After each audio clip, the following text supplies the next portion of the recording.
are expecting a large audience today, and it's going to take them a couple of minutes to get settled into the room. So I'll be making a couple of opening announcements as you get settled. So Melissa, if it's a good time, let's go ahead and get started with our slides. Okay, you are in the right place if you are expecting the event on Demystifying the French. Our next slide, please, Melissa. We want to let you know about some other events that are coming up soon that might be of interest to you. We have 2 events coming up here in February that are going to be in very fluent French. And so if you want to exercise your listening comprehension, you're welcome to tune into those. We also have an event for cooks who want to learn how to make French macarons. And that event is in English, and that's with Chef Alain Lenotre. So be sure to tune in for that event as well on Zoom. All of these are on Zoom. Then later in the month, we'll be looking into the art of translation. We'll be talking with Cara Black, who is a wonderful, wonderful author and a favorite author that we visit with quite often. And then in May, we'll turn to a topic that I knew absolutely nothing about, and I'm looking forward to it. It's about how French women convicts populated much of the Gulf Coast of the United States. So you can visit your local Alliance Française chapter or afusa.org to find out more about all of these and other events. Next slide, Melissa. Speaking of the Alliance Française, and we're going to talk about this a little bit later in the panel discussion, but obviously, you know, the more French you know, the deeper you can go in your cultural understanding. So we want to tell you just a little bit about the Alliance Française, because we hope that the Alliance Française will be your partner in your mastery of the French language. Some of you are already Alliance members, but we know that some of you are not. So here's a very brief pitch about the Alliance Française. In the United States, we are the largest Alliance Française network in the world, with 100 chapters coast to coast, serving about 1 million instruction hours per year to 25,000 students at all levels. So feel free to join us. We'd love to accompany you on your journey of learning French. Next slide, Melissa. Now for today's logistics and format, we're going to want everybody to stay on mute. we went through that at the beginning. Do stay on your speaker view, because you're going to be wanting to watch the individual panelists as they speak. And then if there are technical issues, just sign back on to the link again, to the original Zoom link. And then this event is being recorded for our YouTube channel. Our total runtime today is going to be a little bit longer than we usually do. We're figuring 1 hour and 15 minutes, maybe a teeny bit more. So our next slide, speaking of YouTube, we want to remind you that we have something like 50 recorded presentations on YouTube. And some of you, when you signed up for today's presentation, you said, oh, I'd like to know about visas and health insurance in France. We're not going to be speaking to those specific topics today. We're going to be speaking more about cultural differences, but we do highly recommend that you visit a presentation that we recorded just a couple of weeks ago or a few weeks ago, and that was the 4th one in from the left with Adrian Leeds. And also, if you missed part 1 of this cultural differences presentation, you can also find that on our YouTube channel. Next slide, Melissa. Thank you. Now to today's schedule, which you've all been waiting for. Each of the 4 panelists will weigh in on 4 very different overarching questions. And then after that, they'll be giving their views on essential questions, as well as ones that you in the audience, you submitted with your registration forms.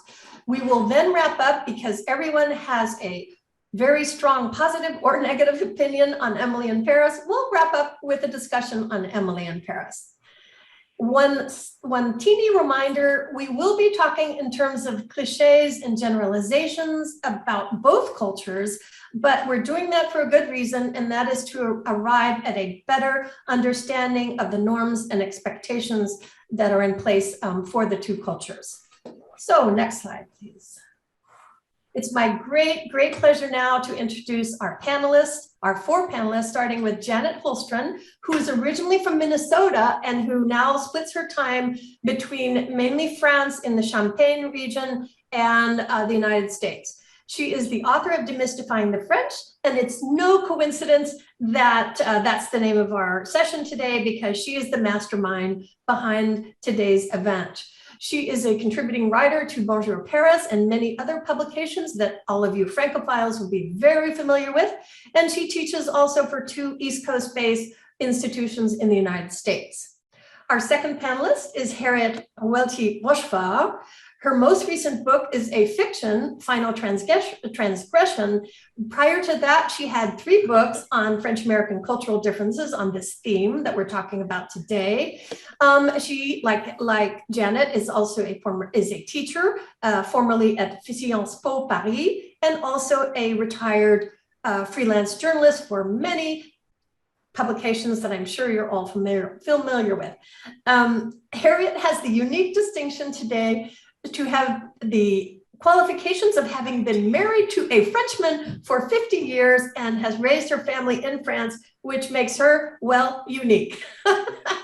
Okay, and our next panelists are Adrian Leeds, who has lived in France for nearly 28 years. We need to update that slide. Many of you know her from as the top agent on House Hunters International, and she runs the Adrian Leeds group, which of course the Alliance Française is very happy to recommend for anybody looking to buy property or rent property in France. And then finally, Mark Greenside is the author of I'll Never Be French, No Matter What I Do. And I think a lot of us probably feel that way, and Not Quite Mastering the Art of French Living. Mark is originally from New York, but he currently resides mostly in Northern California, but he splits his time also with his home in Brittany. So welcome to all of our panelists. And merci, Melissa. You can drop our slide presentation. And now I'd like to go ahead and get going with our individual questions for the panelists. And the first panelist is a question for Adrian. Welcome, Adrian. Thank you, Linda. Thank you, everyone. It's really a pleasure to be here and I'm in Los Angeles at the moment.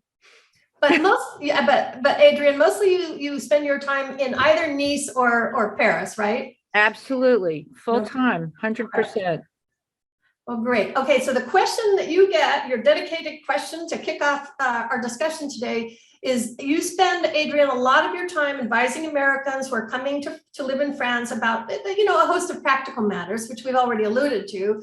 What, however, is your best overall advice about how to get along smoothly in France, how to get along with the French? Well, Linda, that really starts with what everyone is doing right this minute. And that means studying up on the cultural differences, reading all of these fabulous books that these wonderful authors have written, taking webinars such as this, boning up on the real cultural differences between us so that, you can integrate more easily and understand exactly why you're coming up against these clashes. I have spoken many times about the difference between Napoleonic Code and English law.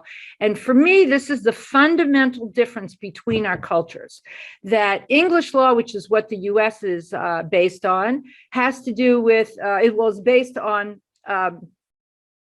boy, I just spaced out on this.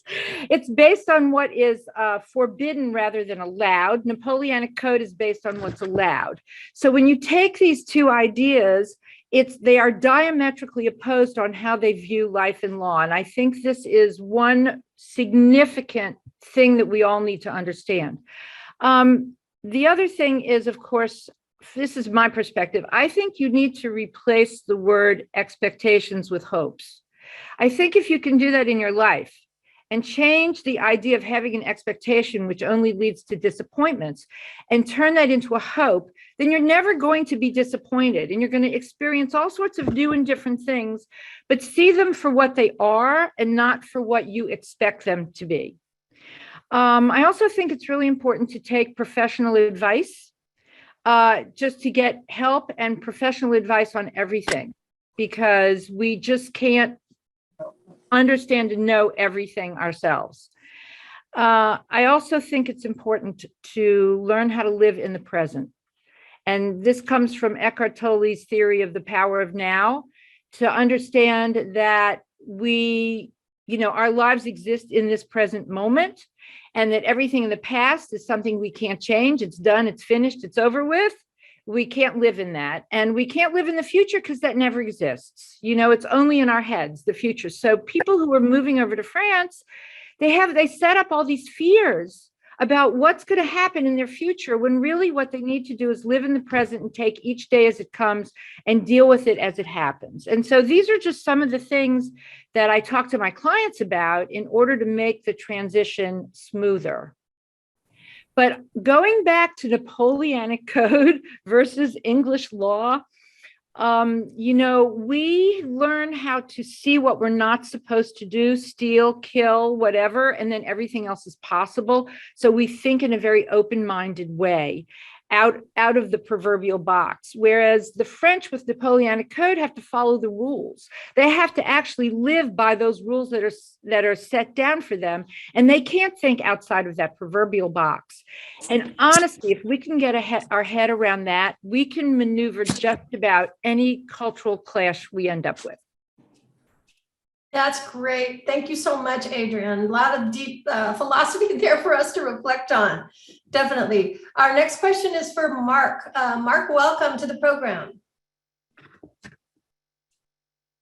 Mark, can you take yourself off mute? You need to take yourself off mute now. Hi, thanks. Sure. It's a pleasure to be here, and it's a pleasure to see everybody on the screen. Great.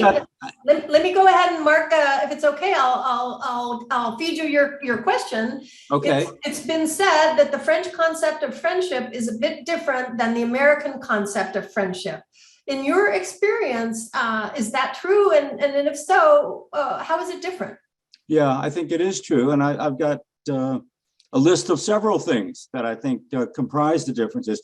I think the most important thing to recognize is that there's a difference in the basic social unit. The basic social unit in the United States and America is the individual. And the basic social unit in France is the family. And that difference, I think, is crucially important. In France, if you're a friend, you are a friend of the family. In France, I know 3 and 4 generations of people. I feel like I'm a member of my French friends' family. In the United States, I know a single person in a family. Maybe I know a spouse or a partner. Rarely would I know a grandparent or a grandchild. And there are times in the States where I've never even been to a friend's house.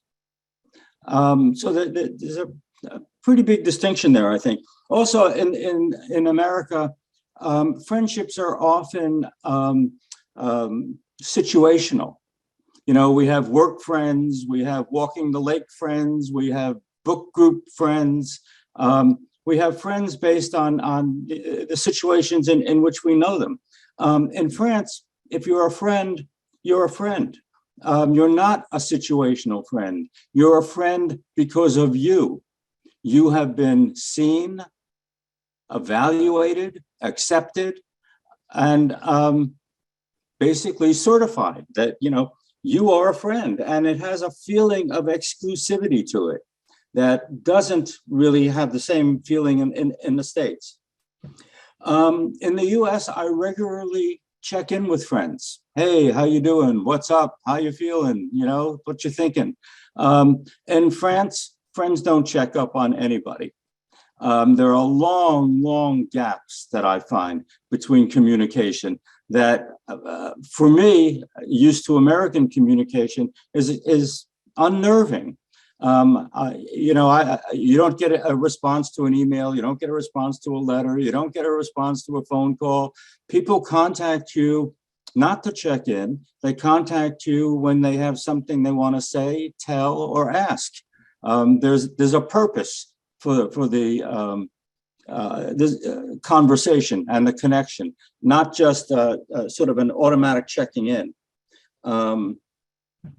Let's see. I have more friends in the United States than I do in France, but for visit, I spend more time with my French friends, and I know more about their lives because I'm included in more parts of their lives. In France, I'm more likely to ask people for help, and I'm more likely to offer help. In the United States, I'm reluctant to ask for help. And when I offer help, people are reluctant to accept it. French friendships are a lot more dependent than American friendships. We have this notion of do it yourself and individualism, and we don't like to ask for help. And we don't like to accept help. But I find French relations are very much more dependent than my relations in this country. Conversations in the US are frequently about work. In France, I've known people 20 years, I haven't the slightest idea what they do. One day, a friend of mine was visiting, and we were walking around the yard at my house, and he's pointing, you really need to trim that bush, and you really need to do something with this tree, and do something over here with these flowers. And I'm thinking, what the hell does he know? And of course, 5 years later, I find out he's a landscape architect. So yeah, it's just very different conversations.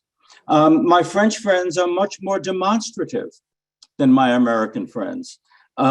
They tell me they miss me. They tell me they wish I was there. They send me hugs and kisses and emails and letters. And I rarely get that from my friends. I mean, sometimes I don't get it from my family. It's a much more demonstrative culture. In the US, my friends are professionals and artists, and they know each other because I bring them together. In France, my friends are professionals, craftsmen, workers, farmers, intellectuals, entrepreneurs, and I don't bring them together because I know they're going to be uncomfortable. Partially, it's a matter of class, which is still important in France, and partially it's a matter of their relationship is with me, and they don't know what their relationship is vis-a-vis each other except from me. And it's an uncomfortable situation for them. As Adrian was talking about the rules, there are lots of social rules. And in a situation with a huge mix of people don't always know the rules and don't always know where they fit in. And it's hard. So I do keep people separate. Very, very, very important. Mark, are you wrapping up on that point? Yeah, you jump right in, Linda. Okay, great, because we have a packed schedule, and I want to move to the next question if that's a good point for you to stop there. That's fine. Okay, great. Thank you so much, Mark. So much to think about there and the difference in friendships. Thank you so much. Sure. Our next question is for Janet. So the French have a reputation for being intellectual, perhaps more intellectual than Americans. Do you think this is true? And if so, why or why not? Thank you for hosting this event, first of all. It's great to be back talking about demystifying the French. I think that, yes, it depends kind of on what you mean when you say intellectual. And I want to also say, even before answering, that whenever you answer questions like this, you risk, of course, stereotyping and overgeneralizing. So, of course, it depends on who you're talking about. But the question is about whether the culture is more intellectual. And I think that what is certainly true is that it seems to me that there is more kind of cultural support for and interest in the intellectual life in France than in the United States. And there's all different kinds of ways that this plays out in French life. I actually have a chapter in my book that's called The Importance of Being Interesting, in which I talk about some of those things. A lot of it has to do with the intellectual life. So, and it's not just, the stereotype is, you think about the French people sitting around in a cafe smoking their cigarettes and, wearing their berets and having philosophical discussions, which is a stereotype and a cliche, but it's also kind of true that there's a lot of that goes on. There's a lot of people sitting in cafes enjoying talking about ideas. and books and films and whatever, and doing it together in a kind of social environment. And it's definitely more a part of French life than it is in the United States. Another thing I think that's true is that it's sort of built into the culture to develop that interest in intellectual things from childhood. So it's not unusual to see French parents in a museum with their little kids, looking at the composition of a painting and sort of discussing it with these kids. There's a wonderful, one of the things I love to do in France, there's a wonderful, I don't know, it's not really programs, it's segments, radio segments that take place at various times during the week, during the day, with French school children in sort of elementary school age. And they're given the opportunity to ask questions of scientists, politicians, artists. I once heard these children interviewing, I think his name was Thomas Pesquet, the astronaut who was just up in the space station. And so these kids are invited to think up questions to ask these people, and the questions they ask are really sweet. They're really smart, and they are given really respectful, interesting, smart answers. And it's so, I think it's really built into the whole culture. And you see, walking around Paris, there's this kind of didactic impulse in France, so that there's in the metro, there might be panels that are explaining the history of something that happened in this station or whatever. There's just really this love of learning and of their own history that is really a part of French life. And so, yeah, I think it's true. Thank you, Janet. Thank you. You raised a lot of important concepts. I especially like the one about being interesting. Yes. So our next question is for Harriet, the dedicated question for Harriet. We've already talked about Harriet, and you'll want to take yourself off mute there. You grew up in Iowa, but you've lived in France now for, basically your whole life, raised your children there with a French husband. So based on your life's experience, what do you think is the most important difference between family life in the United States and in France? Well, thank you, Linda. And first of all, thank you all for coming. I see there are a few people from Iowa, as a matter of fact. So that's nice too. It's always hard to say, pick out one thing that is the greatest difference. But since we're talking about France, I must admit that one of the greatest differences I have run across in France, and from the very beginning, revolves around, guess what? Food.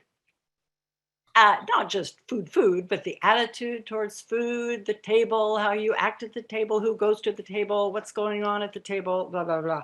And I will illustrate this by sharing a few stories with you. When I first arrived in France, we would go out to my husband's parents' country home, and we would spend the weekend. Now, the weekend was composed of food. What did we do when we woke up in the morning? My mother-in-law would say, "What are we going to eat for lunch?" And I'm sitting there on radar and going, "Oh my goodness, are we talking about lunch already?" Yes, we're talking about lunch. Yes, and we shopped for lunch, and we cooked for lunch, and we got to the table for lunch. And then lunch was over about 2 hours later or 3, and then we got back to dinner, and we shopped for dinner, and we cooked for dinner, and we had dinner, and voila, and the whole weekend. And it's not like one weekend in a year like this. This is normal, standard procedure. So I had to get used to that. But I'm going to go back now a little bit, just after having said this, to tell you about my French husband when I took him to America, and he's with my family, okay? And so same deal, okay, family's together, and lunchtime comes around, and he's looking at his watch, and he says, "Well, what are we doing, for lunch?" And I said, "Well, Philippe, as you can see, we're not doing anything." And he said, "Yeah, but I'm hungry and I want to eat." Like normal people eat at noontime or, sometime 1 o'clock. And I said, I know normal people do. I mean, French people do, but my family is American. And as you see, nothing's happening because, one guy's going to go have pizza. Another one's going to say, I'm not hungry, blah, blah, very individual. So Philippe says, okay, they can do what they want, but I'm hungry, I'm eating. So he goes out, he buys all this food, comes back home, he cooks it. And guess who was at the table? All my family. It smelled so good and it looked so good. And so they were so happy to sit down and we had a French lunch. And guess who became the French chef? But the point of the anecdote is that was exceptional because they went right back to being their individual selves. Because in America, as Mark so rightly said, it's all about being individuals and doing what you want when you want. And there is not group think. Okay. So anyway, they learn about this when they're very small. And when our son was 2 years old, okay, you'll say it's a long time ago, but things haven't changed that much. Mm-hmm. When he was 2 years old, I'm out there in the country and we're sitting at the table and he's being the way a 2-year-old can be. That's to say, silly and, kind of fidgety stuff. And he said something and I thought it was cute. Don't you always think your kids are cute? I mean, And so my in-laws didn't think he was cute at all. And I got the disapproving look, which was very unusual because they're very open, tolerant, wonderful people. But this was the first time I'd ever seen the look. And I said, oh my goodness, I think we just transgressed something here. So I kind of cooled it. And then I decided when in France, and he got with the program. And the kid learned, as all French children do, that they can be at the table with adults. They can sit at that table for the meal. They will eat what the adults eat. They will not be the center of attention. And life is happy. Everybody's happy. Adults are happy. Kids are happy. I wish I had a picture of my 7-year-old granddaughter eating oysters, 7 to 9 oysters on the half shell at Christmas Eve. And that's par for the course. Okay. So they learn that it's a good thing to be convivial. It's a good thing to be at the table, but that there are rules. And actually, Adrian, you talked about, you should have expectations and not have expectations, but have hope. Well, you were talking about something else, but I can assure you that at the French family table for kids, you've got expectations and there's no hope they're going to be good. They're going to be good. So that was one big difference. They learned the lesson so well that my aunt came from America and we had another family meal and everybody's around it and laughing, talking, having a good time. And at the end of the meal, she came to me and she said, Harriet, she said, I got to ask you a question. And I said, well, sure, what? She said, are your children all right? And I said, well, yeah, they're fine. Why? And she said, because they didn't say a word during the meal. And I said, well, that's the way they were brought up. And I said, and of course they were on their best behavior and they let it rip when they're with their father and me, but they have learned that they are not the center of attention and it's not about them. So all of this is kind of a thing. I'm talking about individuals and about group kind of thing. So my kids are half French and half American, and they have both of the good parts of each, which is very nice. But I would say that this is a huge cultural difference. This whole expectation of, what you want. Thank you, Harriet. That was great. Love those anecdotes. Thank you so much. Now we're going to move to our next section, which is where each of the panelists will give their points of view on an overarching question. We'll start off with Janet for this one. So Janet, what do you think is the biggest or perhaps the most damaging misconception that Americans have about the French, and then vice versa, that the French have about the Americans? Well, I think actually the most, at least the saddest and really kind of damaging misconception that both Americans have about the French and the French have about Americans is kind of the same thing, which is that they think each other are rude. And, I deal with students in a study abroad program every summer when there's not COVID. And I usually ask them, in their orientation, what people have told them about, France before they come. And I'm telling you, there's this myth out there that the French are, in quotes, rude, arrogant, and they hate Americans. This is what they're told. And the reason I asked them what they're told is because I want to be able to start disabusing them of this notion and say, no, it's not true. But what happens is there are these really basic rules of etiquette. This is a large part of the reason why I wrote my book, is to have a really quick, easy kind of manual to let Americans know what is expected in social interactions. Because it's different in France than in the United States. It's much more formulaic. You're supposed to not say one word to another person before you say bonjour, preferably bonjour madame or bonjour monsieur. And it's rigid. I mean, if you don't do that, you're skipping a really, really important thing. But Americans don't know that necessarily. And so when they go into a shop and just say, and smile or whatever, and start saying what they want, because Americans are very direct. They're always going right to the business at hand. Then sometimes I think they get sort of a frosty reception because the French are reeling back thinking, my goodness, they're so rude. They didn't even say bonjour. And so the French are thinking that the Americans are rude because they don't know these basic rules. And the Americans can't figure out why they're not being received very well. So I think it's the same thing. They think each other are rude, and it's not true of either of them. The Americans are ignorant of some really important rules of etiquette, and pretty simple actually. And the French are just kind of shocked at our rude behavior. So it's really too bad when that happens, because if you can just know those rules and start out with them, everything goes better from the get-go. Okay, thank you, Janet. So continuing with our the same question for all the panelists on the biggest or perhaps most damaging misconception Americans have about the French and vice versa. Let's go to Adrian for that one.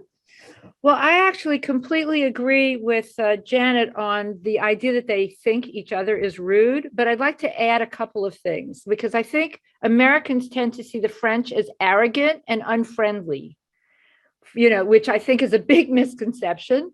And on the other side, I think the French think that Americans are adolescent, silly, and stupid.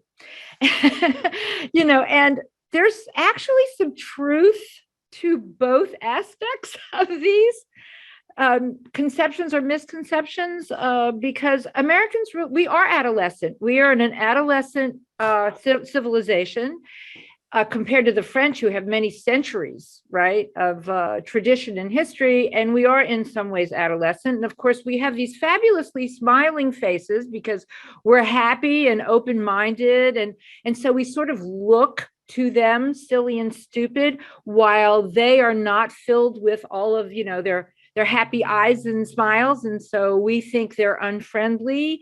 And so yes, but I completely agree with Janet that the bottom line is that we think each other is rude for different reasons. And again, it's really just we don't understand one another. That's absolutely. That's it in a nutshell. Thank you, Adrian. And let's go to Mark for the same question. The biggest and most damaging misconceptions in both directions. And Mark, you'll want to take yourself off mute, okay? You'd think I could remember this, right? Anyhow, there's not much to add really to what Janet and Adrian said. Yes, rudeness for sure. Arrogance. I do have a couple of others that are less prominent, but also consistent. Americans tend to think that French people are lascivious, all that touching, all that public affection, nudity on the beaches, French movies. When I was a kid, everybody wanted French postcards. So you have this sense of hypersexuality. In France, in terms of stereotypes, maybe women sort of dream of Italian and Spanish men. Well, men dream of French women. There's this lasciviousness that feels very, very prominent. Mark, we could do a whole webinar just on that subject alone. Yeah, we could, but I'm not talking. On the other end, I think French people think Americans are pretty naive, pretty superficial. We're always happy. We're always optimistic. My friends in France always make fun of me whenever I say wonderful. They go, "Oh, wonderful, wonderful," because that's the language I use. It's not the language they use. The most extreme you get out of them is a bon. Everything is bon. For me, everything is wonderful. For them, everything is bon. It's a huge difference.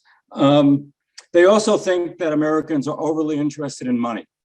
They're interested in price, cost, money, and they, of course, are also interested in money, but they don't want to talk about money.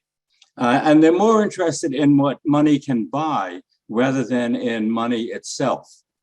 So there aren't a lot of conversations about money. So those are the differences after the arrogance and rude and negativity and that sort of thing. One other story. They also think Americans are fat. So I had a neighbor of mine I was talking to a neighbor of mine in front of my house, and a friend of mine, an American friend, was visiting, and he had actually come downstairs from the bedroom and was putting on his t-shirt while he was standing in the doorway. And my French neighbor looks at him and goes, "Ah, un American typique." So he was very clear that Americans look differently than French people. Yeah. Thank you, Mark. Some difficult stereotypes to deal with here. Harriet, if you'll take yourself off mute, we'll catch you for the final answer to the question of your perception of the most damaging misconceptions in both directions. Well, I guess I have very little to add since you've all said it. And the interesting thing is that we're all saying the same thing, because I was in my notes, I put, well, Americans think that the French are rude, arrogant, haughty, and cold. And I read that to my husband, my French husband, and he said, no, they're not cold, they're cautious. And never forget that France is a country that's been invaded 3 times. You don't know who your enemy is. You don't feel like being instantly friendly with just anybody walking down the street. That's very different. America's never been invaded. So I think that, that kind of sums that up. And Paris is not France. So people come to Paris and they get one rude waiter, and Parisians in any case are a whole different bag of people. But they go to the provinces and, it's different. So, you have got to keep that in mind too. As for the French about Americans, I was very shocked the first time I heard that expression, les grands enfants. And I said, what? What is that all about? But it's just exactly what Adrian was saying, that they think we are very naive. And they do think, another thing about the friendships, they think that American friendships are superficial because we're, as Mark said, American friendships are situational. And that's not the way it works in France. So they think that we're just, totally superficial on that count. But actually, French friends, you have them for life, and it's a whole different thing. And I'm just going to very quickly add one anecdote about being friends and about the class structure. We had friends coming to visit us in a small village where we live, and they stayed at a B&B. And lo and behold, they went down to breakfast in the morning, and we found them chatting with the owner of the place, the landlady or whatever you call her. And my husband was horrified. He said, "What? Why are they talking that way to her? She's running a business, And I said, "Oh yeah, they're best friends now, And he was really, because for him, each person has a place and they weren't respecting the place of that person, that place in society of that person. The person was not freaked out at all. It wasn't a problem, but it was a total cultural difference. Voila, that's all I have to say on that subject. Wow, thank you. Thank you so much, Harriet, and everyone for your answers to that overarching question. Now we're going to go to part 2 of our presentation today, and that is where we have a set of roughly a dozen questions that the panelists will answer freestyle and so forth. So the first one is about, it goes as follows, and these are questions from you, the audience, that you submitted with your registrations. Love the first one. My French husband wanted to know why you want to demystify the French. Janet, can you start us off there? Yes. I mean, I am the one who wrote the book with that title.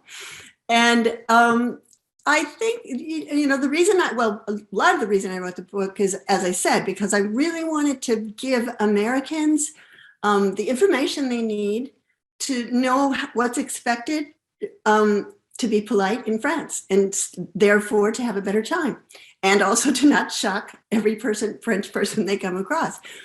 So that's a lot of the reason. And I think, though, the book is really aimed mainly at Americans, or at least at non-French people, non-French Anglophones. I also kind of was hopeful that for the French people who would read it, much smaller audience there, but I hoped that if French people would read it, they would also understand Americans better. They would understand some of the things that we've just been talking about from having read my book. And I've been very pleased. I haven't talked to a lot of French people who have read it, but the few that I have in fact said that, yes, they understood things better about Americans and the way they are. So that was sort of a fringe benefit. But I mean, the other reason is that it's fun.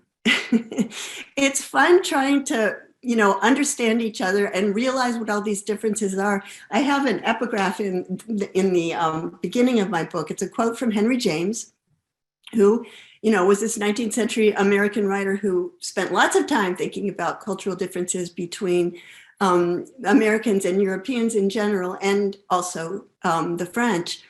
And I came across somewhere a quote. He said, compare then, I say, as often as the occasion presents itself.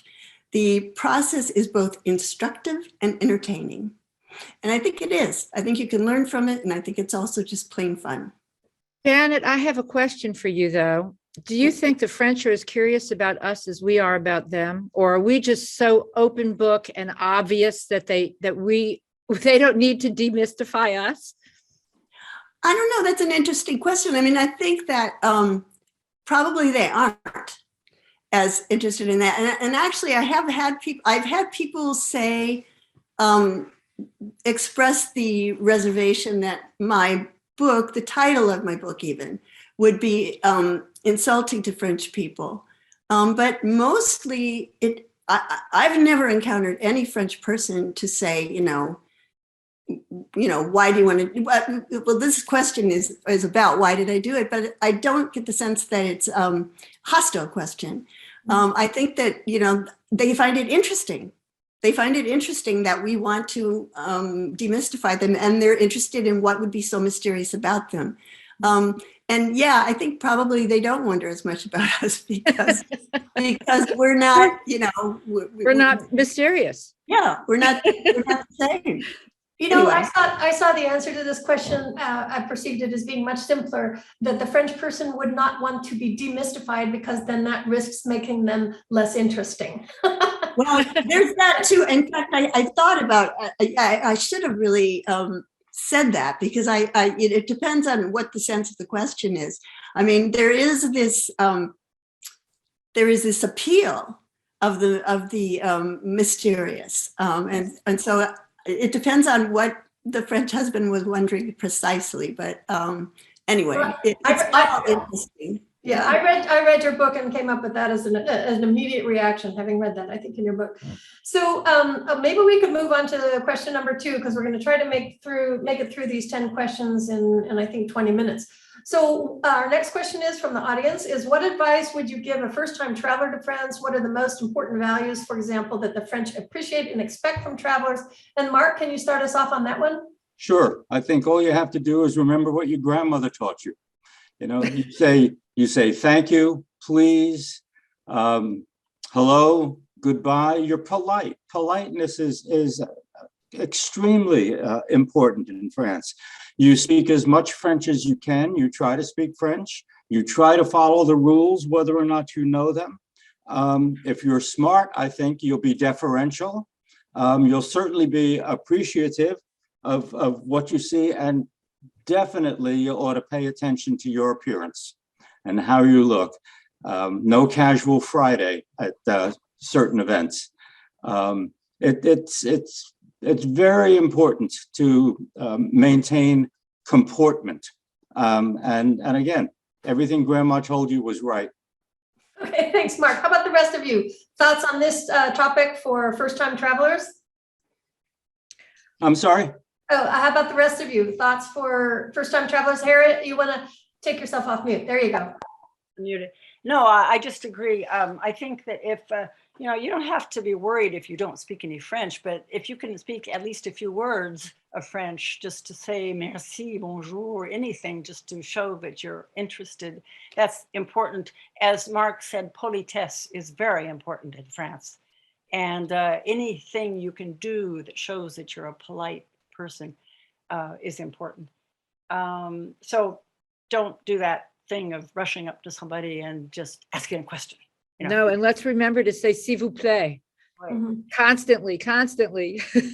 Yeah, and then I'll just mention here that a little plug for the Alliance, that there are different, what they call in French, registres de langue. You will actually compose a question differently. There's formal ways to compose questions, and there's compose questions and less formal. And that's one of the things we cover with our Alliance Française students. So very helpful for tourists there. So let's move on. Thank you, panelists. Let's move on to our next question, which I love. It's, how do you recommend that visitors to Paris experience the real Paris, not as a tourist, but for a more local or more authentic experience? Adrian, you want to start us off on that one? Well, sure. I mean, for me, it starts with rather than staying in a hotel where you will definitely feel like a visitor, that you stay in an apartment if you can. You rent a furnished apartment so that you can actually feel like you are one of them. You go to the market, you buy some food for your breakfast or lunch, and become a part of that neighborhood, and visit other merchants, visit the cafes, rather than see yourself as just a temporary visitor. I mean, I think it comes from within, not from without. So it's by placing yourself in a situation where you are a resident, even if you're that resident for only a few days. Yeah. I always tell people that even if you don't have very much time in Paris, perhaps especially if you don't have very much time in Paris, I think it's important to leave some time to just be there. Walk, sit in a garden or in a cafe, do what the French do. They go to a cafe, they have a glass of wine or a cup of coffee, they take out their books and read, they, or write in their journals, whatever.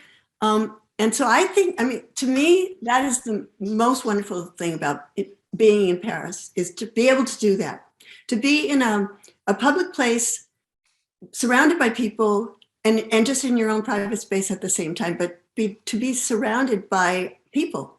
And my students always notice this, that the cafe table, the chairs in the cafes on the terrace are all facing outward. And they always notice this. And so it's about, just sitting in a cafe and whiling away the time and watching the world go by. I think that. And Janet, this is not just about Paris. This is Yes. about anywhere in France. Right. That's true. Good point. Yeah.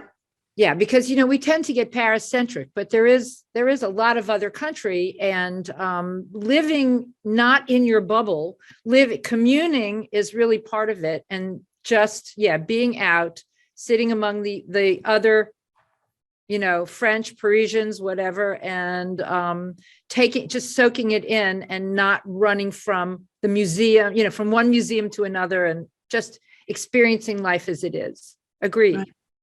I would agree with that too. Oh, huh. I'm on mute. Am I on mute? No, you're You're good. good. You're good, Harriet. You're good. No, I would absolutely agree with that.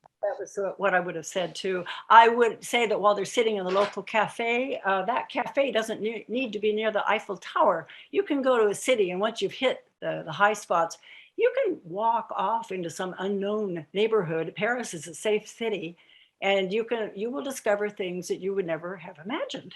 And so I would encourage people to get off the beaten path if they can. That's a luxury maybe, but something you can do. Good transportation system, you can walk. I have one reverse culture shock that I had coming to California. The first night I went to dinner with my daughter and sat at a table that was twice the size of an average French table. And I felt so removed from her. And I said, "You're too far away. We can't be intimate. I have to yell across the table." And I really experienced this, this acute difference of how we communicate with one another on a regular basis in France compared to the US. And she says, "But we have so much more space to put all of our food." And I said, "So what? I mean, we can't feel like we're together." Exactly. It was very strange for me. Great. So I think, thank you all for your answers to that question. Let's move to our next one. We have, this is the question. As a guest at a dinner party in a French home, I am hyper aware of the expectation or hope that I will be interesting or amusingly provocative. What are your thoughts on this, Harriet? Oh, my thoughts on this are brief. Having been a guest at many, many, many French dinner parties, I would say to that person, just be yourself, because as an American, you don't have to do anything to be interesting or provocative. You already are. Every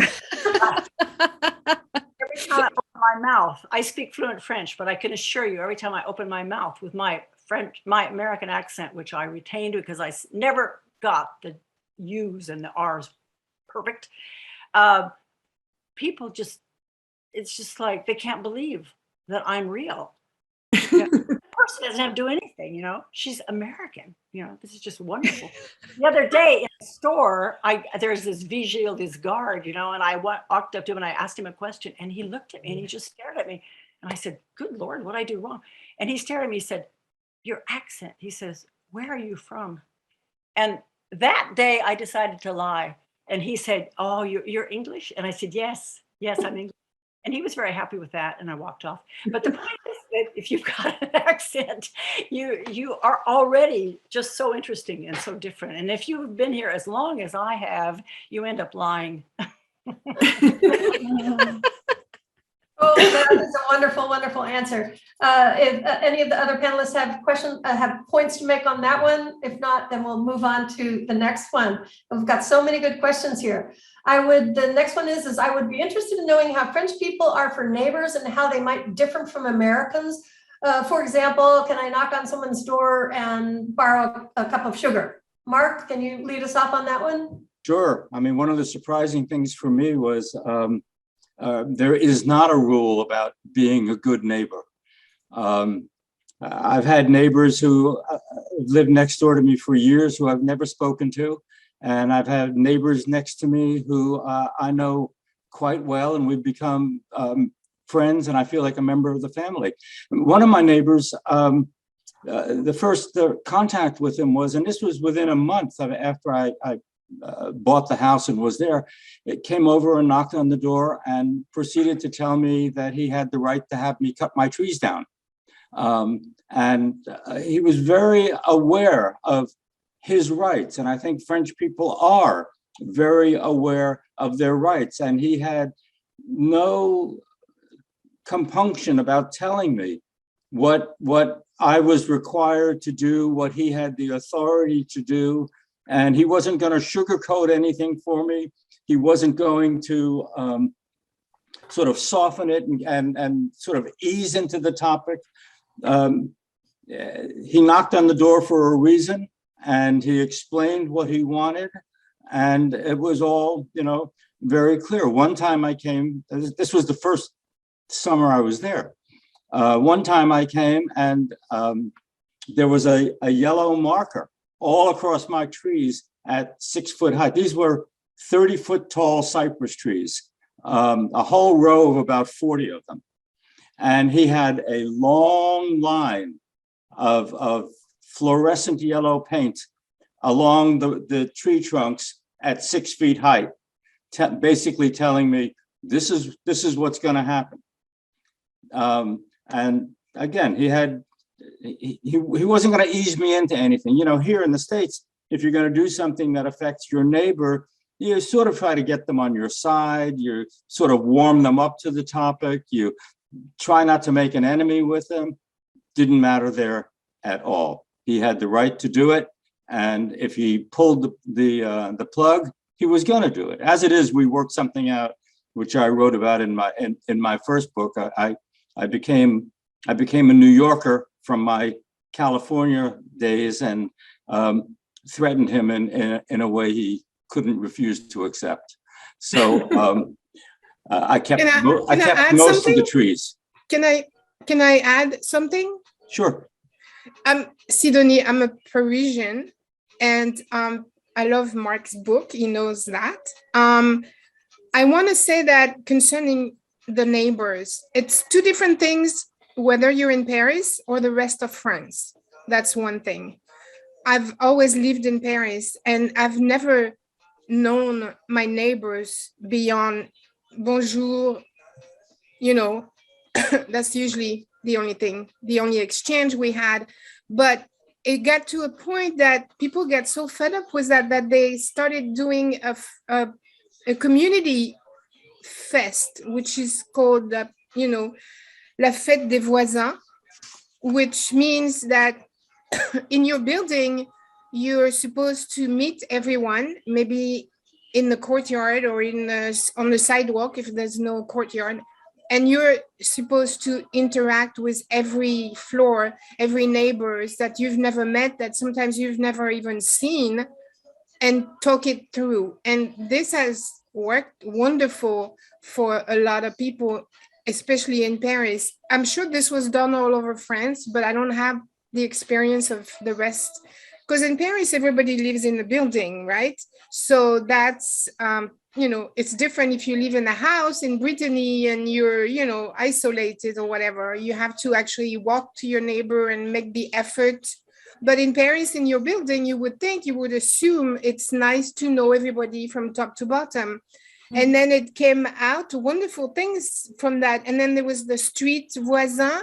So people would, have a big banquet and take the whole street, the whole block in the summer, in June, and have a community dinner.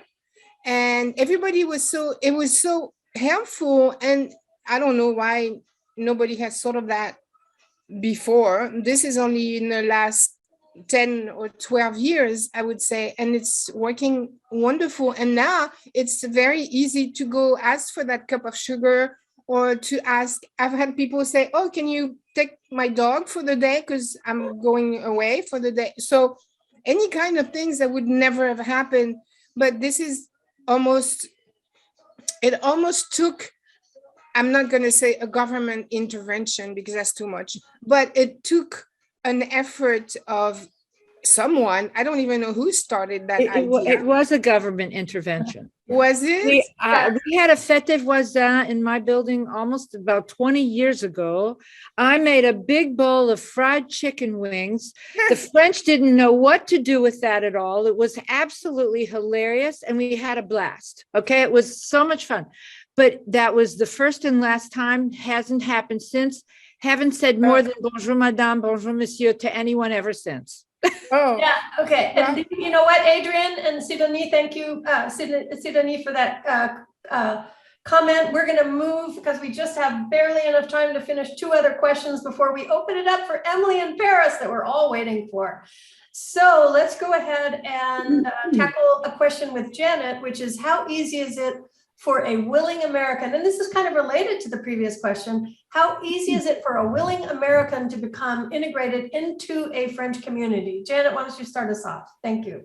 Yeah, well, I don't think it's all that easy for many of the reasons that have been discussed already, but it's certainly possible. And I think one of the ways that, I mean, how do you do that?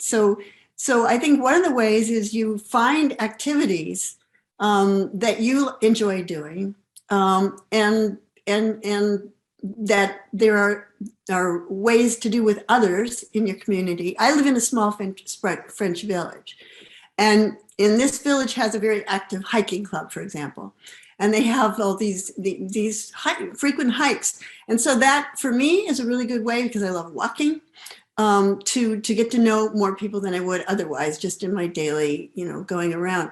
Of course, most communities, whether urban or rural, have opportunities for volunteer help, volunteering for things. And that's a good way, I think, that there's a community garden here. I am not a gardener, so I haven't been doing that. But I think you can find ways to be helpful in the community, and it's always appreciated. And that's another good way to get to know people in a natural way. Janet, do you think it's easier to do in the village than it is in the city? Well, I don't know, because I haven't really lived in Paris. I imagine it is. Well, I don't know, actually. I don't think so. I think that it's the same thing. You find places where people that share your interests are congregating, and because villages can be, pretty, there's all kinds of both positive and negative aspects to living in a village. And so I think it's not really that it's better in a village than in the city. I think it's just different. But the basic principle of finding people who are interested in the same things you are, and then in volunteering your help for various things is the same. Yeah, I think that you can feel accepted and be accepted and be welcome and be very, very, and very, very comfortable. But you will always be the American. Yeah. Always. And you and they will always recognize you as the American. I've been in my village 30 years, and when people want to give directions, it's well, you go back to the Americans. Yes. Or that's the reference point. And I know people who have been of Spanish descent who have been in France for generations, and they're still identifiable as Spanish. And of course, God knows what happens if you're Muslim, Arab, Black, or whatever. Those people have been there generations, and trying to integrate is almost impossible. Any great, thank you. Any other comments on that question? If not, then we probably have time for one more question before we turn it over to Emily and Paris. Very thought-provoking topics there, Mark. So our last question is, what, if anything, has changed since, say, the 80s or 90s, other than the French now wearing baseball hats and sneakers, which were typically how you would identify Americans when some of us lived there in the past? Adrian, why don't you start it off, probably the biggest changes that you perceived that we should be aware of since the 80s or 90s? Oh, I think the number one biggest change is the French all speak English now. They're teaching kids how to speak English from a very early age. And so they're growing up speaking English. And that has opened up everything, culturally and otherwise. So sure, we see, the internet has been a major influence on opening the French to a more global viewpoint and a lot of Americanism. But the fact that they're all at least bilingual and trilingual, I think, has made a huge difference in our ability to communicate with each other. And I see that as our number one biggest change in the last few years. And not only are they speaking English more, but they're actually, willing and wanting to speak English. It used to be when I spoke my miserable French, people would occasionally help me out and break into English. Now people will start talking English almost immediately. I mean, people want to speak English, want to practice their English, and it is quite helpful. The other thing is they're much more used to seeing strangers, different kinds of people, especially in the rural areas. When I first moved to the house in Brittany in the early 90s, my wife, who's Japanese American, would come to the village, and people would literally walk up to her and touch her hair and say, "What are you?" I mean, we had one sort of Asian restaurant in the area, and those were the only Asian people, you saw, and they weren't certainly integrated into the community. So yeah, and that hasn't happened for decades in terms of people walking up and wondering what you are, because more strange looking people are coming through, and especially around my house, a lot of strange people are coming through. So people are getting used to strangeness, at least in my village. I would agree with that very much. I think the French have also become much more informal. Maybe is that the internet? Is that, international culture kind of thing? But it's like a casual Friday. It seems like people in France do casual Friday even when they go to the opera.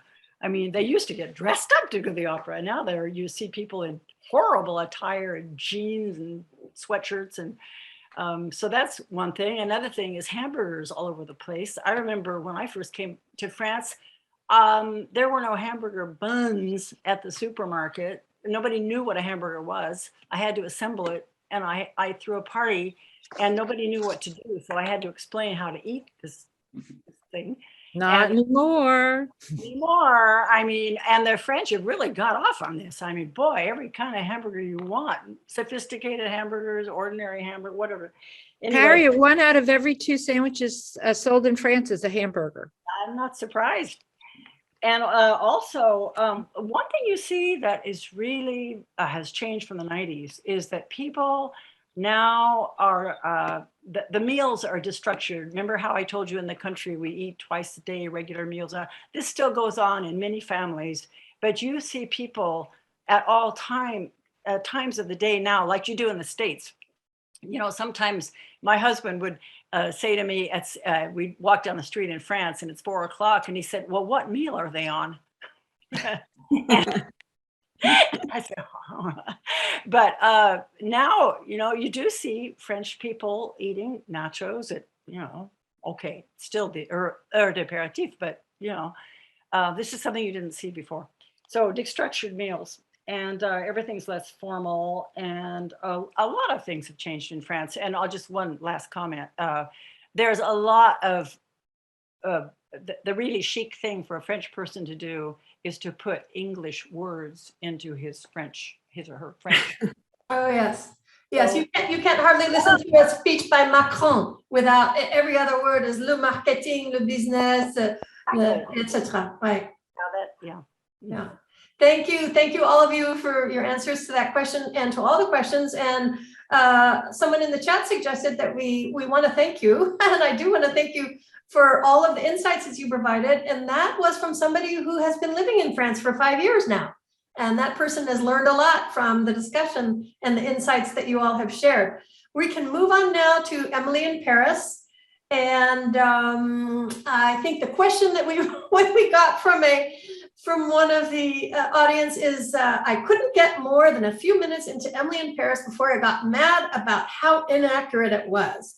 What do you think the show got right about Paris or French culture? Harriet, do you want to start us off? Sure. I must admit, when I started watching Emily, that I was just dumbfounded, especially by Emily's clothes, which are so, I mean, I just couldn't imagine anybody wearing that to an office, but that's okay. Except maybe me, Harriet. Yeah, maybe. Okay. No, I thought they got right was the French boss, Sylvie. I mean, she is the French woman to a T. She's so snarky. She's funny. She knows her place, and she really puts Emily in her place. And I just love this scene where Emily discovers that Sylvie is married, Primo, and Duxio, she is married to the man that Emily has just described to her as being a dirtbag. And Emily is absolutely horrified, but at the same time, she's astonished because how could Sylvie not have told her that she was married? I mean, she should know that. No. And Sylvie says, no. Sylvie is like many French women, most French women, I could say, but that's a generalization. But she is world weary in a way and sophisticated, and she wants to keep her private life private. And she's almost offended by Emily's open, trusting, smiley face. This is almost offends her. And I thought that was hysterical. I thought they got that one, really hit the nail on the head with that. So, Adrian, how about you on Emily in Paris? I know you've got some strong opinions. Oh, I do. I have very strong opinions because I think when I watched episode 2, where she's on the Orient Express, okay, which is, of course, doesn't come into the Riviera, and she's en route to Saint-Tropez via Villefranche, which is 119 kilometers away and not anywhere near it. I was screaming at the TV because then she checks into a hotel in Cap Ferrat, but she's supposed to be in Saint-Tropez. And I just thought, okay, Darren Star, do you think we are such idiots that we don't know where, geographically, where these cities exist? And how that was just so insulting. I couldn't stand it. But further down, later in later episodes, the Chicago boss comes to visit the agency, and all she cares about is how much money they're making out of each client. Yet the French agency only cares about the relationships. And that's when I thought, you know what? They got it right. They understood that there's more to life in France than making money.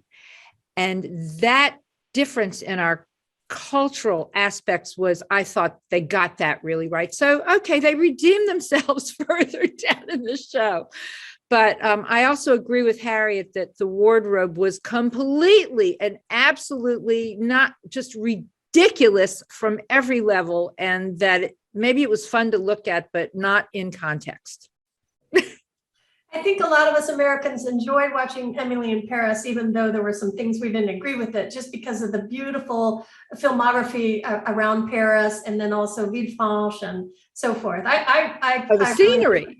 Yeah, the scenery. Exactly. It was just, it was a little bit maybe stereotypical, but because it was real, even though it was, for the show, it was for some of us like going home again if we hadn't been to Paris in a while, which because of the pandemic, many of us have not been. Janet and Mark, how about your reactions to Emily in Paris? What did the show get right? Well, I would agree that the thing that I thought they got the most right, it was the same episodes in which Emily's boss from Chicago comes to and I agree with everything Adrian said, but there in particular, there's a social event of the office of the agency. And this American boss wants to confront the people about this financial issue at this party. And they tell her very politely, but also very, very clearly, we don't talk about this kind of thing when we're socializing. That's right. And she just goes right ahead. And she says, but this isn't a social event, it's a business event. And so she just kind of thinks, she's the boss and she's right and she's going to get her way. and it completely backfires because she's functioning in a different world and she's not respecting how it works at all. So yeah, I thought that was right. That was a on. great scene, Janet. I agree with you completely. Out of place. And there was this whole thing about the French not working on weekends because Emily wants to, you know, keep working, going through this project kind of thing. And they said, we don't work on weekends. It's a weekend, you know, loosen up, have a good time. So it was this whole thing about the work ethic kind of thing. And so I saw a question there in the chat said, do the French work on weekends? No. Most French people, Not very much. No, in fact, do you know that there are regulations about answering work emails on off hours? That an employee is not required to actually answer work-related emails when they are not at work. And so it's regulated by the government. It's part of the rules. Yeah. I think it's called the right to disconnect or something like that, right? Yeah. Yeah, and you also have the right to eat. You didn't used to have the right to eat at your desk. Until the pandemic, right? Yeah. Yeah. There is a rule that says you don't eat at your desk. I mean, you have to go out, or you have the boss has to provide a place for you to work, like at a canteen inside maybe the building, but you don't eat at your desk. And this goes back to the rules that you have to follow. Yes. Social hygiene. Yeah, Adrian, that's a good point. We've kind of come full circle back to some of our original or opening discussions. And I think with that, I think we can wrap up the program today. As the French would say, on est admirablement dans les temps. And I'd like to thank all of our panelists so much for sharing your insights. I don't know if you've had a chance to take a look at the chat, but it's been, there's a lot of wonderful commentary on there. There's great suggestions on shows to watch in French. The audience are sharing with one another. A very wonderful audience, very active. Thank you so much for coming today. We hope to see you at another event very soon, and have a wonderful day. Merci. And thank you, Linda and Melissa.